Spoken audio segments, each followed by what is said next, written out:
Hello guys, അപ്പോൾ നമ്മൾ കുറേ നാൾക്ക് ശേഷം ഒരു വീഡിയോ ആയിട്ട് തിരിച്ചെത്തിരിക്കുകയാണ് ഗൈസ്. അപ്പോൾ ഗൈസ്, ഈ വീഡിയോ ഓച്ചിറ പരബ്രഹ്മ ക്ഷേത്രത്തിലെ വൃശ്ചികോത്സവത്തിൻ്റെയാണ്. വൃശ്ചിക 1 മുതൽ 10 വരെയാണ് ഈ ഉത്സവം നടക്കുന്നത്. ഇവിടെ ഞാൻ ആദ്യമായിട്ട് വരുന്നതിന് ഭയങ്കര എക്സൈറ്റ്മെൻ്റ് ഉണ്ട്, പ്രത്യേകിച്ച് ഈ ഉത്സവത്തിൽ പങ്കെടുക്കാൻ. നമ്മളോട് പഠിച്ച അമൃതയുടെ വീടിൻ്റെ അടുത്താണ് ഈ അമ്പലം, ഓച്ചിറ അമ്പലം സ്ഥിതി ചെയ്യുന്നത്. അപ്പം അവളെ കാണാനും അപ്പോഴാണ് ഈ ഉത്സവം നടക്കുന്നത് അറിഞ്ഞത്. അപ്പോൾ പിന്നെ ഞങ്ങൾ ഇങ്ങോട്ട് പോന്നു.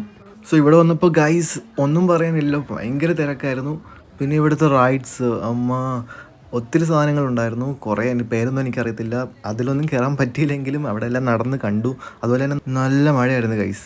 അതുകൊണ്ട് മഴ കൊള്ളാതിരിക്കാൻ പോയി കടയുടെ സൈഡിൽ പോയിട്ട് ഞങ്ങളുടെ ബജ്ജി വാങ്ങിച്ച് ഞങ്ങൾ കഴിച്ചു. എനിക്കിഷ്ടപ്പെട്ടിരുന്നു, പക്ഷേ ബാക്കിയുള്ളവർക്കൊന്നും അത്രയ്ക്ക് ഇഷ്ടപ്പെട്ടില്ല എന്നാണ് പറഞ്ഞത്. അങ്ങനെ ഗൈസ് ബജ്ജിയൊക്കെ കഴിച്ച് വീണ്ടും അവിടെ തെണ്ടി തടഞ്ഞ് നടന്നു. പിന്നെ ഞങ്ങൾ പോയി ഒരു പാനിപ്പൂരിയും കഴിച്ചു. അങ്ങനെ എല്ലാവരോടും യാത്ര പറഞ്ഞു. അമൃതയോട് പ്രത്യേകിച്ച് യാത്ര പറഞ്ഞിട്ട് ഞാനും ദേവികയും അവിടുന്ന് ഇറങ്ങി. അപ്പോൾ അത്രേ ഉള്ളൂ ഗൈസ്, ബൈ.